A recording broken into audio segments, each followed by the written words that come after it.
Igaüks on meist teinud elus midagi, mille üle ei saa uhke olla. Ma olin üle 10 aasta narkomaan ja narkodiiler ja ma hävitasin enda ja enda lähedaste elusid.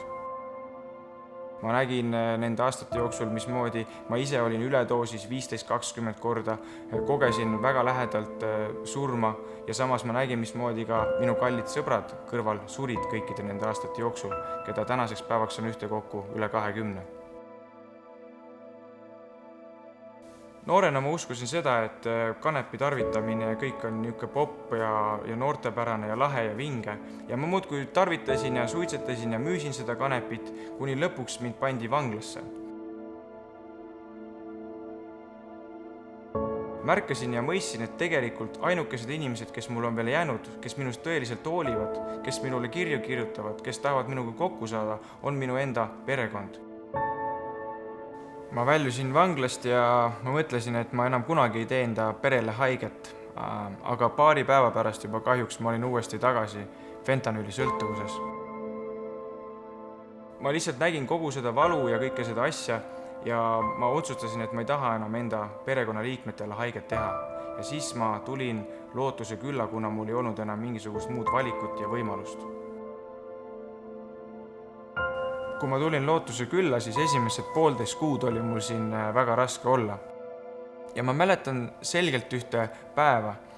Lund sadas ja ühtäkki ma tundsin, mismoodi kogu see minevik ja kogu see valu ja kogu see süü, nagu oleks kõik minu peale tulnud. Ma olin siis juba 1,5 kuud täiesti kaine olnud ja ühtäkki ma hakkasin lihtsalt täiega nutma, ma langesin põlvili ja ma ütlesin, et ma ei taha enam sellist elu elada. Ja see oli see päev tegelikult, kus minu elu hakkas muutuma.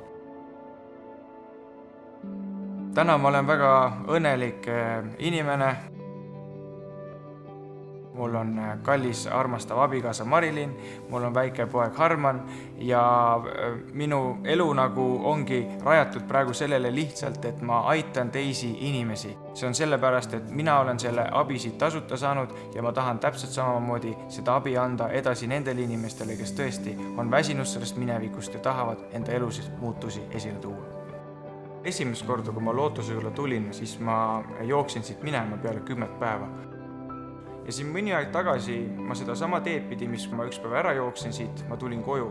Ja ma mõtlesin huvitav, et üks päev ma jooksin siit Lootuse külast minema seda teed pidi, aga täna ma lähen koju, kus ootab mind väike poeg Harman, kus ootab mind kallis abikaasa Marilyn ja ma mõtlesin, et huvitav, sa ei saa enda saatuse ees kuidagi lihtsalt ära joosta. Mulle väga meeldib mesindusega tegeleda, kuna seal on piisavalt põnevust, sellepärast et sa kunagi ei tea, millal sa võid saada nõelata. Ja samas on imeline näha seda, kuidas väikesest perest kasvab üks suur pere, kes toodab palju mett. Me ei saa küll minevikku tagasi kerida, aga me saame vabaneda sellest valust, mis seal minevikus on. Sest et minevikku kinni jäämine on üks lõks, mille sisse paljud võivad kukkuda.